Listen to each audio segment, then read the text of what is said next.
आज़ादी की जश्न मनाया गया कि भारत आज़ाद देश है। भारत देश में 26 जनवरी 1950 में संविधान लागू किया गया और संविधान के अनुरूप भारत के प्रत्येक नागरिक को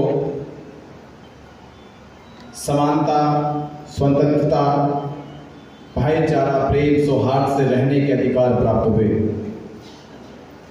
किसी के साथ भी जाति, धर्म, संप्रदाय, मजहब, रंग रूप के आधार पर भेदभाव नहीं किया जाएगा। ऐसी संकल्पना के साथ 26 जनवरी 1950 को भारतीय संविधान लागू किया गया। जब देश आजाद है, आजाद भारत में संविधान लागू है, तो फिर ये सवाल बनता है कि भारत में बौद्ध समाज महाबोधि महाविहार की मुक्ति की लड़ाई क्यों लड़ रहा है। महाबोधि महाविहार मुक्ति की लड़ाई जो एक लंबे अरसे से लड़ी जा रही है। देश आजाद होने से पहले लड़ी गई वो अलग बात है, पर देश आजाद होने के बाद, देश में संविधान लागू होने के बाद अगर बौद्ध समाज महाबोधि महाविहार अपने धार्मिक स्थल की मुक्ति की लड़ाई लड़ रहा है, तो ये प्रश्न चिन्ह है भारतीय व्यवस्था के ऊपर। ये प्रश्न चिन्ह है भारत के लोकतंत्र के में कि कानून का पालन नहीं किया जा रहा।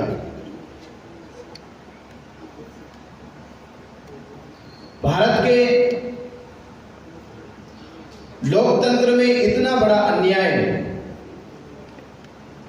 या भारत के बाहर दुनिया में किसी भी देश में इतनी बड़ा समूह को नजरअंदाज नहीं किया गया। अगर हम इस्लाम की बात करते हैं तो दुनिया में कभी किसी मस्जिद के ऊपर, खासतौर पे भारत में भी किसी मस्जिद के ऊपर कोई एक्ट कानून नहीं बनाया गया। प्रतिबंध लगाए गए, रोक लगाई गई, पर एक्ट नहीं बनाया गया, कानून नहीं बनाया गया। भारत में किसी भी गिरजाघर, चर्च पर कोई कानून, एक्ट नहीं बना। प्रतिबंध लगे होंगे, रोक लगाई गई होगी। भारत में किसी भी मंदिरों पे कोई एक्ट नहीं बना, तो महाबोधि महाविहार पर यह एक्ट क्यों बनाया गया? ये सोचने वाली बात है कि महाबोधि महाविहार पे एक्ट क्यों बना। महाबोधि महाविहार, जबकि अगर आज की डेट में जब यूनेस्को ने महाबोधि महाविहार को विश्व धरोहर कहा, वर्ल्ड हेरिटेज का मान्यता मिली कि भारत के लिए ही केवल ये सम्मान का प्रतीक नहीं है, केवल भारत के बुद्धिस्टों के लिए प्रेरणा का प्रतीक नहीं है, बल्कि भारत के साथ साथ पूरे विश्व के लिए सम्मान और शांति, करुणा का प्रतीक है। उसके बावजूद भी बीटी एक्ट लागू है, और बीटी एक्ट के तहत ही लिखा गया कि उस एक्ट के अनुसार महंत की मनमानी चलेगी। मनमानी का मतलब होता है कि महंत वहां पर श्राद्ध, पिंडदान, अनुष्ठान, कर्मकांड कराने की अनुमति दे सकता है। ये बौद्ध भिक्षु का जिक्र नहीं हो रहा कि बौद्ध भिक्षु दे सकता है, महंत दे सकता है। तो धर्म अनुसार महंत का जिक्र किस धर्म में होता है? तो हिंदू परंपराओं के अनुसार, हिंदू शास्त्रों के अनुसार महंत की जो उपाधि है वो हिंदू धर्म में दी जाती है। महंत का अर्थ होता है पुजारी। किसी मठ का पुजारी, किसी मंदिर का पुजारी, उसे महंत कहते हैं। सवाल यह है कि क्या देश को नहीं मालूम था जब 6 जुलाई 1949 को ये बीटी एक्ट कानून बनाया गया और जिनकी अध्यक्षता में बना उस समय के प्रधानमंत्री पंडित जवाहरलाल नेहरू और डॉक्टर राजेंद्र प्रसाद देश के राष्ट्रपति, और राष्ट्रपति तो उस समय संविधान सभा के अध्यक्ष भी थे, उनकी मौजूदगी में उनको जानकारी है कि महाबोधि महाविहार जो आज लोग कहते हैं कि वहां शिवलिंग है, शिव का मंदिर है, शिव के अवशेष है। तो मैं पूछना चाहता हूं, उनसे कहा भी एक बार मेरे कुछ जो वहां के पढ़े लिखे ब्राह्मण थे वो आए कि आप कैसे ठुकरा सकते हो कि यहां शिवलिंग नहीं है, शिव का अस्तित्व नहीं है। तो मैंने उस महाजन से ये कहा कि आप मुझसे मत पूछो, तुम्हें लग सकता है कि मैं पक्षपात करूंगा, मेरी बुद्ध में श्रद्धा है, विश्वास है, तो हो सकता मैं पक्षपात करूं, मुझसे मत पूछो। भारत की सर्वोच्च शिक्षा संस्थान, भारत की सर्वोच्च शिक्षा संस्थान दिल्ली यूनिवर्सिटी में चले जाओ और दिल्ली यूनिवर्सिटी के बाद जाना आप कोलंबिया ऑक्सफोर्ड यूनिवर्सिटी, और वहां जाकर केवल ये पूछना जो बुद्ध के ऊपर रिसर्च करते होंगे, जो भारत कल्चर के ऊपर रिसर्च करते होंगे, उनसे ये पूछना कि भारत कल्चर में बोध गया जो स्थान का नाम है, जो बोध गया स्थान का नाम है, वो भारत और भारत के बाहर क्यों प्रसिद्ध है, क्यों विख्यात है, बोध गया का इतिहास किन से जुड़ता है। तो ऑप्शन देना उनको ऑप्शन देना, जैसे ऑप्शन आते उत्तर में कि क्या शिव से जुड़ता है, क्या राम से जुड़ता है, या विष्णु से जुड़ता है, या फिर बुद्ध से जुड़ता है। मुझसे मत पूछना। और वो स्कॉलर भी बुद्धिस्ट ना हो, वो स्कॉलर भी शेड्यूल कास्ट के ना हो, वो स्कॉलर भी आपके ब्राह्मण होने चाहिए। मैं तो कह रहा हूं आपको, आप ब्राह्मण स्कॉलर बच्चों से पूछो जाके से कि तुमको ये अनुमति देता कौन है, किसकी अनुमति से आते हो। मैंने भी इतना पढ़ा कि आपके पिंडदान श्राद्ध करने की जो परंपरा है, हिंदू शास्त्रों में पिंडदान और श्राद्ध करने की जो परंपरा है, मरने के बाद यहां से जो भोजन पार्सल किया जाता है, जो पार्सल करने की जो व्यवस्था है कि मरने वालों को जो भोजन ना मिला हो, भूखे मर गए हो, जो बिना खाना खाए चले गए, तो उनको खाना भेजने की जो व्यवस्था दी है, वो बोध गया महाबोधि महाविहार से 15 किलोमीटर दूर उनका हेडक्वार्टर खुला वहां पे विष्णुपद मंदिर। तो वहां पर पूरी रजिस्ट्री होती है कानूनी तौर पे, शास्त्रों के अनुसार, हिंदू धर्म के अनुसार। अगर किसी हिंदू की मृत्यु हो जाए तो भोजन करके ना गया हो, भूखा ही मर गया हो, तो स्वर्ग या नरक तक भेजने के लिए विष्णुपद मंदिर को चुना गया, पर महाबोधि महाविहार तो नहीं है। तो महाबोधि महाविहार में किसकी अनुमति से आते हैं, किसको यहां मोक्ष दिलाओगे, किसको यहां मुक्ति दिलाओगे। ये सब इसलिए होता है कि जब बीटी एक्ट बनाया गया तो बीटी एक्ट में महंत के इशारे पे ये सब कुछ लिखा गया, महंत के इशारे पे लिखा गया। 1949 में भारत में बौद्ध समाज नहीं था जो ये जान सके कि बीटी एक्ट का कानून क्या है, इसमें क्या क्या शर्तें बनाएंगे, क्या क्या इसमें नियम बनाएंगे। पर आज बौद्ध समाज है, बौद्ध समाज को पता है कि बौद्ध परंपराओं का, शिक्षाओं का, संस्कारों का कैसे पालन होता है, ये महंत को नहीं पता। और खास बात उनके लिए एक और कहता हूं मैं, मेरी बात इसलिए उनको बड़ी बुरी लगी, मैंने कहा कि आज से 8वीं सदी में जब शंकराचार्य चला, हिंदू धर्म का सबसे सिरमौर, जिसको हिंदू धर्म में सिरमौर माना जाता है, वो शंकराचार्य है। 8वीं सदी में शंकराचार्य जब अपनी यात्रा निकालते केरला से जम्मू कश्मीर से कन्याकुमारी तक की, तो उनकी यात्रा में पहला एजेंडा या उद्देश्य था कि वो भारत में फैली बौद्ध विरासत संस्कृति को मिटाना चाहते थे। उनका पहला उद्देश्य था, और वो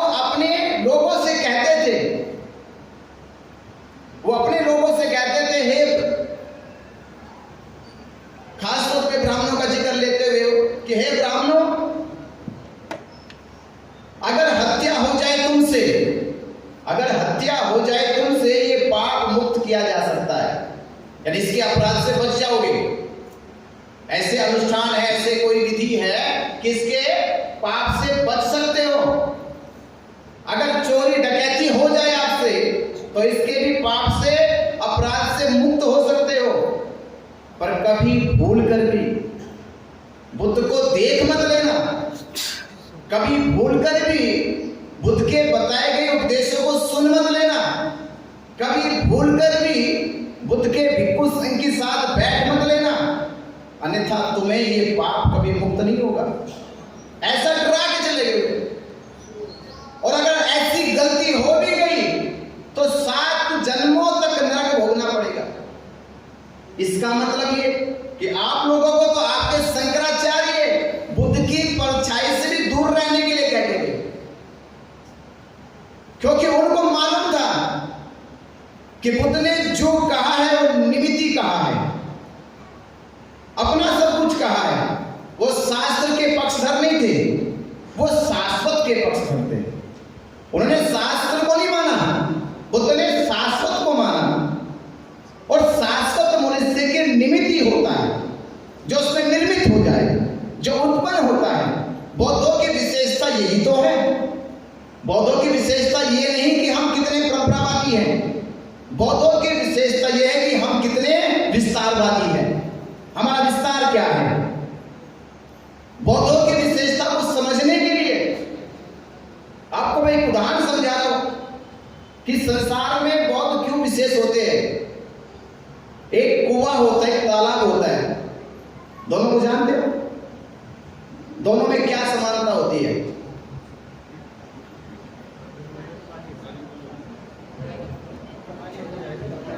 इतनी देर लगी सोचने में। इसका मतलब बौद्धों की विशेषता भी पैदा नहीं होगी। दोनों में विशेषता, दोनों में समानता यह होती है कि उसमें पानी होता है। तालाब में जो पानी है वो कहां से आया? आसमान से टपका, आसमानी बारिश से आया। तालाब में पानी बारिश से आया, नदी नालों से आया, या किसी और बाहरी स्रोत से, ट्यूबवेल से हो सकता है। तो जब पानी से वो तालाब भर जाता है तो तालाब के पानी का जो स्रोत है वो बाहर से है। कहां से? बाहर से है। तो तालाब का पानी कितने दिनों तक शुद्ध रह सकता है, स्वच्छ रह सकता है? महीना, 2 महीना, 3 महीना। उसके बाद वो तालाब का पानी सूख जाएगा, सड़ जाएगा। या उस पानी, उनकी विद्वानता पे, उनके ज्ञान पर, उनकी सोच पर शक नहीं किया जा सकता। अगर वो देश को संविधान सही दे सकते हैं तो वो ये भी दे सकते हैं कि जिन लोगों ने कहा भगवान बुद्ध विष्णु के अवतार है, जिन्होंने कहा उनका स्तर क्या है, उनकी हैसियत क्या है, कि आप उनकी बात को सच मान रहे। जिन्होंने ये बात कही उनके सोचने का स्तर क्या है, और बाबा साहब अम्बेडकर जिन्होंने देश को संविधान दिया, उनके सोचने का स्तर क्या। तो सोच के आधार पर भी बाबा साहब अम्बेडकर जी की बात मान लेनी चाहिए, क्योंकि बाबा साहब अम्बेडकर ने 22 प्रतिज्ञाओं में कहा था कि ब्रह्मा विष्णु महेश को ईश्वर नहीं मानना। पहली बात। और दूसरी बात में ये कहा कि भगवान बुद्ध विष्णु के अवतार हैं, ये कोरा झूठा भ्रम और जालसाजी है, भगवान बुद्ध विष्णु के अवतार नहीं है। तो ये बात बाबा साहब अम्बेडकर कह रहे हैं, और वो कह रहे जिन्होंने भारत को संविधान दिया है तो उनकी बात मानी जानी चाहिए, क्योंकि उनकी बात के आधार पर संविधान को भी माना गया। उनकी बात के आधार पर तो 389 सदस्यों ने मोहर लगाई थी, यानी बाबा साहब की बात का वजूद 389 लोगों के बराबर है। अगर बाबा साहब ने ये कहा कि भगवान बुद्ध विष्णु के अवतार नहीं है तो नहीं है, उनकी बात को माना जाना चाहिए।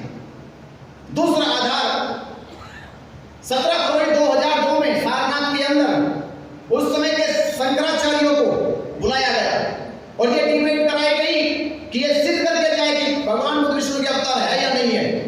तो उस समय सत्यनारायण गोयनका जी और वो सारनाथ के बौद्ध भिक्षुओं के साथ बैठकर वो डिबेट हुई।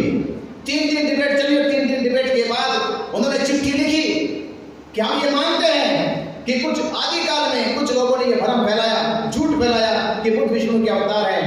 आज हम ये बात मानते हैं और ये बात को स्वीकार भी करते हैं कि हम लोगों के द्वारा ये झूठा प्रचार किया गया भगवान बुद्ध विष्णु के अवतार नहीं है, बौद्ध धर्म अलग है और हिंदू संस्कृति अलग है। ये एविडेंस किया उन लोगों ने।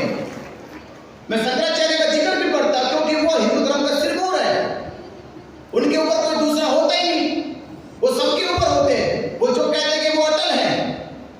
और तीसरा आधार ये, जैसे मैं कहता हूं, उन्हीं से कहता हूं भाई तुमने राम को अवतार माना तो रामायण पढ़ाई, राम को अवतार माना तो रामायण पढ़ाई, कृष्ण को अवतार माना तो महाभारत गीता पढ़ाई। तुम बुद्ध को अवतार मानते हो और बुद्ध के धम्म त्रिपिटक को पढ़ाते नहीं हो।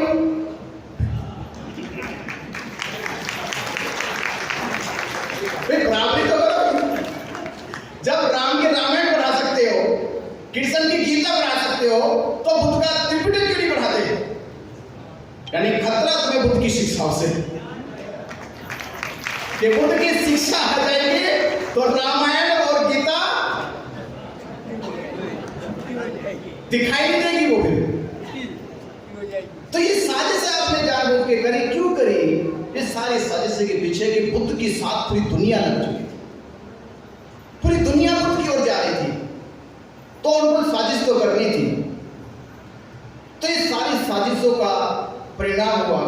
तो बाबा साहब अम्बेडकर ने जब ये घोषणा हुई कि मैं हिंदू धर्म में पैदा हुआ, ये मेरे बस की बात नहीं थी और मैं इसमें मरूंगा नहीं, तो उन लोगों ने सोचा कि पूरा बौद्ध समाज बोध गया जाएगा, उससे पहले ये एक्ट बना लो और महाबोधि महावीर को अपने अधीन कर लो। तो जैसे चाहोगे तुम ऐसा करोगे। आज वही हुआ कि आज हम जब ये सपना देखते हैं कि भारत बौद्ध में बने, और वो पूरा क्यों नहीं होता?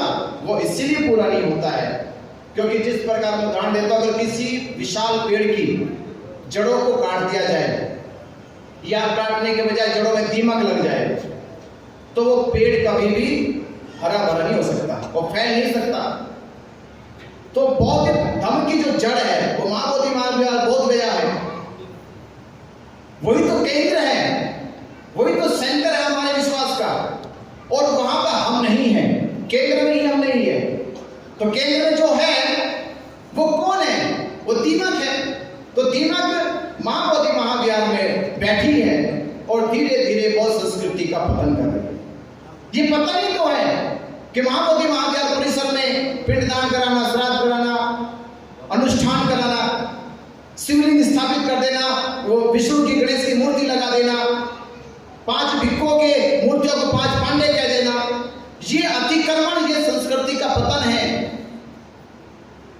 तो बाबा साहब अम्बेडकर ने हमें आजाद कराया, तो हमारा भी तो फर्ज बनता है कि जैसे मैं कहता हूं कि बुद्ध काल में हमारा जन्म नहीं हुआ, ये अफसोस हो सकता है आपको, वो है, आपको है अफसोस? भाई मुझे तो अफसोस है। ये तब तक जब पता नहीं चला कि बुद्ध काल में हमारा जन्म नहीं हुआ, ये अफसोस हो सकता है। बुद्ध की बात हमने नहीं सुनी, बुद्ध को हमने नहीं देखा, ये अफसोस हो सकता है। ये कमी खलती है हम सबको। पर जहां सिद्धार्थ गौतम बुद्ध बने और बुद्ध बनने के बाद संसार भर के लोगों की पीड़ाओं को, दुखों को मुक्त किया, बुद्ध बनने के बाद तथागत ने संसार भर जनों के दुखों को, पीड़ाओं को मुक्त किया, बुराई को मुक्त किया, विकारों को मुक्त किया और हमें एक सुखी जीवन दिया। तो आज हम धन्य हैं, जो अफसोस कर रहे थे वो आज धन्य हैं कि 134 साल तक जो लड़ाई लड़ी जा रही थी और वो 134 साल में क्यों नहीं जीती गई? हो सकता है कि ये लड़ाई इस समय की पीढ़ी के कंधों में आनी थी। तो आज आप धन्य हैं कि आपको इतना महान और पवित्र काम करने के लिए चुना गया कि भले बुद्ध काल में जन्म ना हो पर बुद्ध विरासत के लिए हमें चुना गया। इससे बड़ा और जीवन धन्य क्या हो सकता है कि हम महाबोधि महाविहार की मुक्ति के लिए लड़ाई लड़ रहे हैं और ये लड़ाई जीतेंगे। और इसलिए जीतेंगे क्योंकि इस बार इस आंदोलन की गति तीव्र इस कारण हो गई क्योंकि इस आंदोलन में बाबा साहब डॉक्टर अम्बेडकर की सोच को लेकर जो लोग जुड़े हैं और वो भ्रम खत्म हुआ उन सामंतवादी लोगों का जिन्होंने आगे, और जब भिक्षुओं की संख्या कम हो जाएगी विद्वानों की, तो भारत को बौद्ध में कैसे बनाएंगे? भारत को बौद्ध बनाने के लिए विद्वान भिक्षु चाहिए, समझदार भिक्षु चाहिए,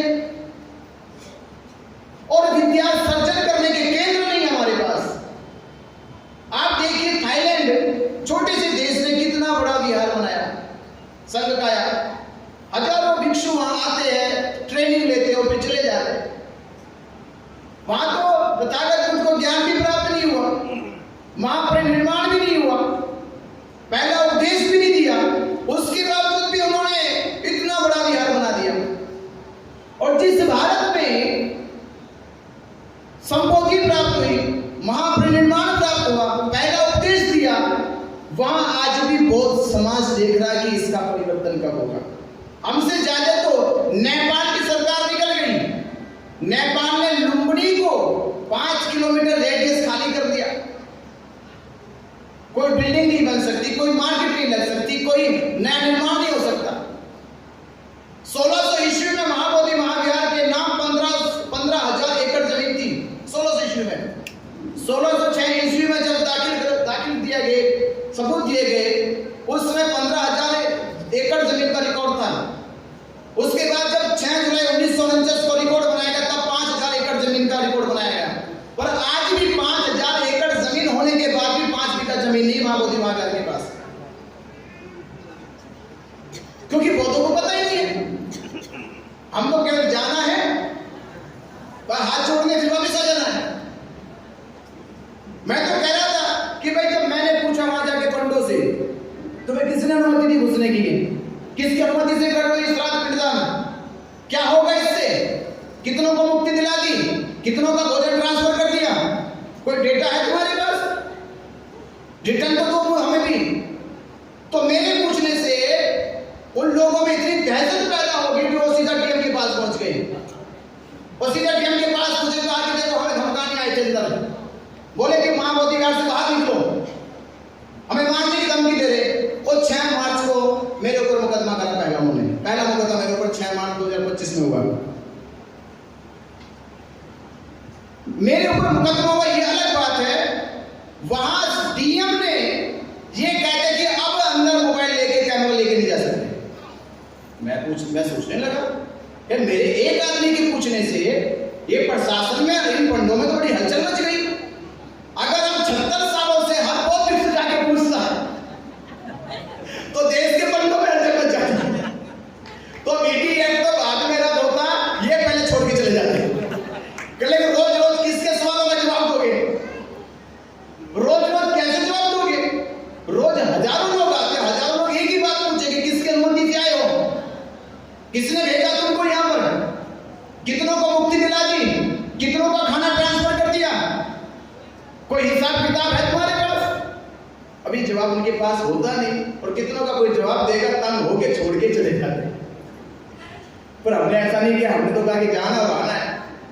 तो बौद्ध होने का मतलब था कि हम जागरूक हो, जाने अपनी विरासत संस्कृति के बारे में। तो ये पता अब चला कि हमारी संस्कृति विरासत क्या है। तो इसके लिए हमें देश भर में जागरूक करना है।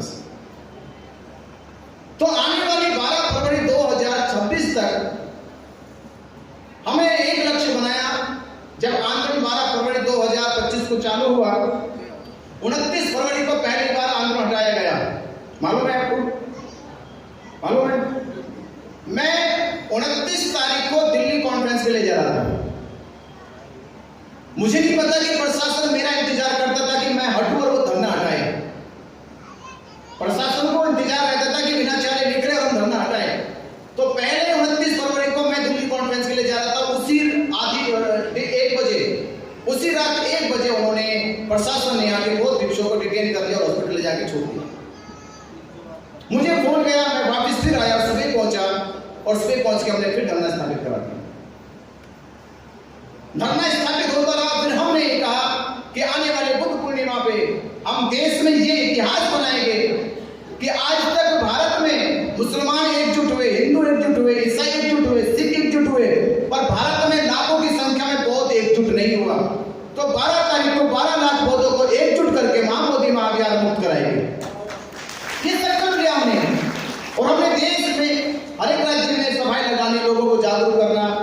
बनाने का प्रयास शुरू कर दिया।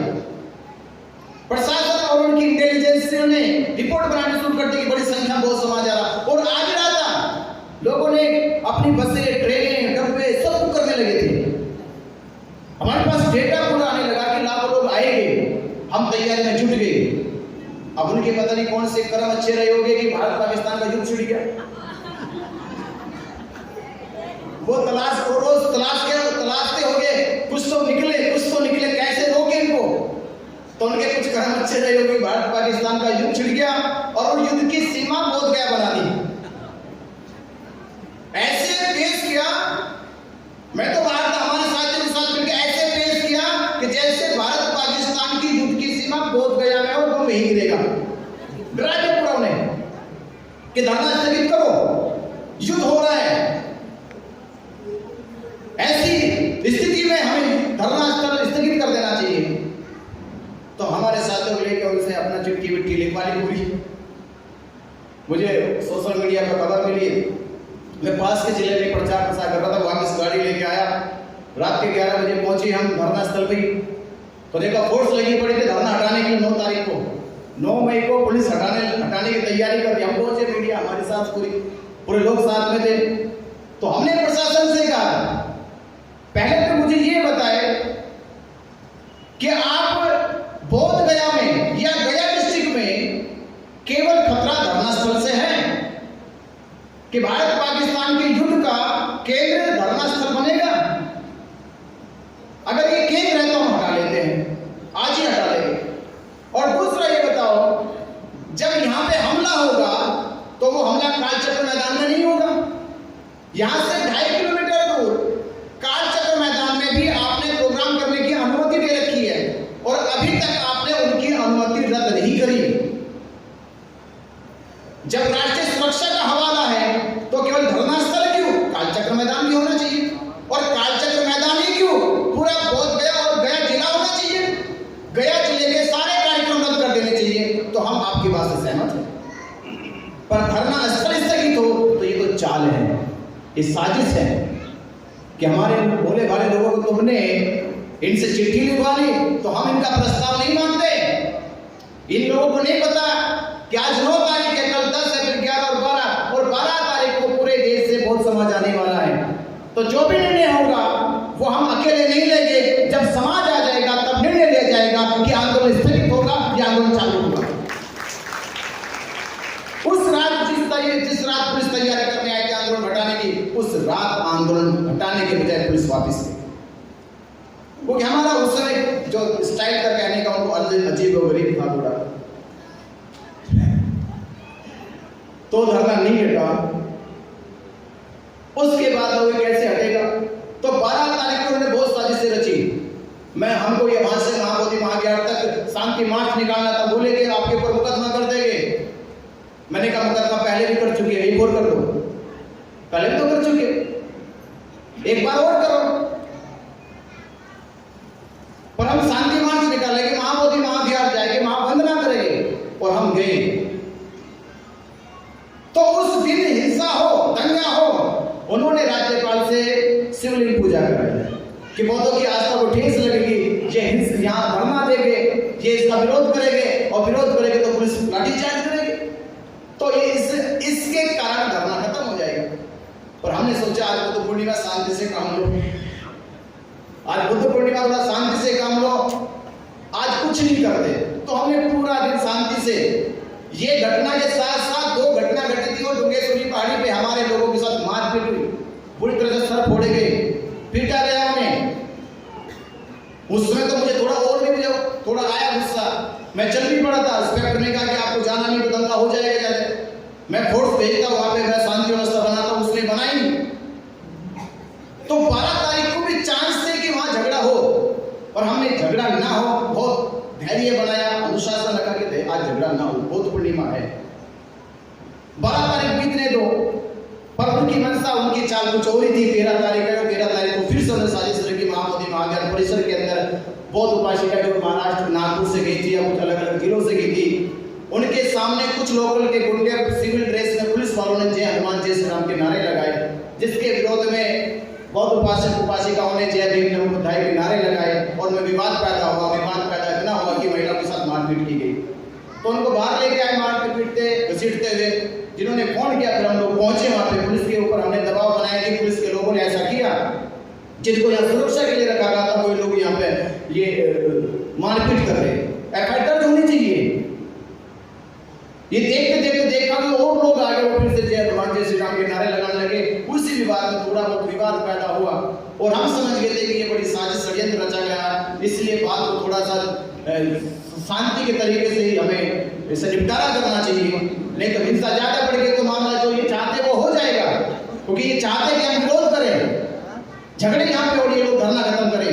हम किसी तरह से वहां निकल के आ गए और फोर्स देखते देखते पूरी लगता कई गाड़ियां फोर्स तैयार करी और रात के 1 बजे हमें उठा के ये कहकर कि हिंदू संगठन के लोग आपको मारने की खोज कर रहे हैं, आपको मारना चाहते हैं, आप पे हमला करना चाहते हैं, तो आपकी सुरक्षा को लेकर हम आपको डिटेन करते हैं, 1-2 दिन रखेंगे। तो वो लेकर चले गए मुझे गया डिस्ट्रिक्ट, वहां रखा, पूछताछ हुई दुनिया भर के 2-3 घंटे, 2 बजे लेके गए, 4 बजे तक पूछताछ करते रहे। कहां से आए हो, क्या उद्देश्य है, क्या करोगे, बहुत गया में क्या लक्ष्य बना के लाए, दुनिया भर की चीजें पूछते रहे। तो सुबह पता चला कि उन्होंने तो बहुत 2-3 मुकदमे करके फर्जी बना के जेल भेज दिया। तो जेल हम चले गए, ये बस हमारी कमी रह गई, क्योंकि प्रशासन को पता था कि जब तक ये नहीं हटेंगे तब तक धरना नहीं हटने का, और वो हटेंगे जब तक हम तब तक धरना हटा नहीं सके। हमारे जेल जाने के 2 दिन बाद ही आप सोचिए, मैं समाज से लेकर आता हूं, समाज को पूछना चाहिए कि अब तो भारत पाकिस्तान का युद्ध भी नहीं था, 15 मई को भारत पाकिस्तान का युद्ध भी नहीं था, माहौल भी गर्म नहीं था, माहौल तो मेरी वजह से गर्म था और मैं चला गर्म था। तो धरना फिर क्यों हट गया, पूछना चाहिए था। जो लोग कह रहे कि जो धरने के लीडर बनने थे वो धरना क्यों हट गया फिर? तो धरना इसलिए हट गया क्योंकि बिना चाहे को हटा दिया पहले। अगर मैं होता तो धरना नहीं हटता। तो ये चीज हमें समझ में आई कि धरना हट गया। हमने जेल से निकलने के बाद अब ये कहा कि प्रशासन ने, सरकार ने धरना खत्म किया है, पर हम देश में आंदोलन को खत्म होने नहीं देंगे। धरना तो दोबारा रखा जा सकता है, पर इससे बड़ी ताकत आंदोलन की होती है। तो तब से हमने संकल्प लिया कि अब हम देश के ये धरना क्यों हटाया गया, जेल क्यों भेजा गया, समाज पे क्यों मारपीट की गई, क्योंकि समाज जागरूक नहीं था और एकजुट नहीं था। तो अब हमें ये काम करना है कि आने वाली 12 फरवरी 2026 तक ये लक्ष्य बनाकर कि भारत के बुद्धिस्ट अम्बेडकरवादी बहुजन समाज को जागरूक करना है। महाबोधि महाविहार क्यों मुक्त होना चाहिए, बीटी एक्ट क्यों रद्द होना चाहिए, इन सब तथ्यों को, आधारों को लेकर समाज को जागरूक करना है और 12 फरवरी 2026 तक हमें समाज को एकजुट करना है। और जब समाज एकजुट हो जाएगा तो हम सुप्रीम कोर्ट के जजमेंट को भी दोहराएंगे कि आपने राम मंदिर के पक्ष में फैसला इस आधार पर दिया था कि 1 करोड़ हिंदू की आस्था का मामला है, जबकि राम मंदिर के पक्ष में ना तो सबूत मिले ना अवशेष मिले, फिर भी आपने राम मंदिर के पक्ष में फैसला दिया केवल ये आधार मान के कि करोड़ों हिंदुओं की आस्था का मामला है। तो जब भारत के बुद्धिस्ट भी एकजुट हो जाएंगे, करोड़ों की संख्या में एकजुट हो जाएंगे, तो कहेंगे कि ये मामला अब महाबोधि महाविहार सरकार का नहीं है, ये भारत के करोड़ों बुद्धिस्टों की आस्था का है। अब मुक्त होना चाहिए और फिर ये रद्द होना चाहिए। तो आज ये काम हमें करने की लगा की कोशिश करनी चाहिए कि हम एकजुट होकर महाबोधि महाविहार मुक्त करें। बात समझ में आई आपको? कितना को आई? कितना को समझ में आई? सबको आई समझ में? तो सब एकजुट करोगे? 12 फरवरी 2026 तक एकजुट कर देना सबको, कर दोगे? पक्का? अगर आपने पक्का कर दिया तो फिर तो आप धन्य हैं, भले ही जन्म बुद्ध काल में ना हो, पर बुद्ध विरासत को बचाने के लिए जन्म हुआ।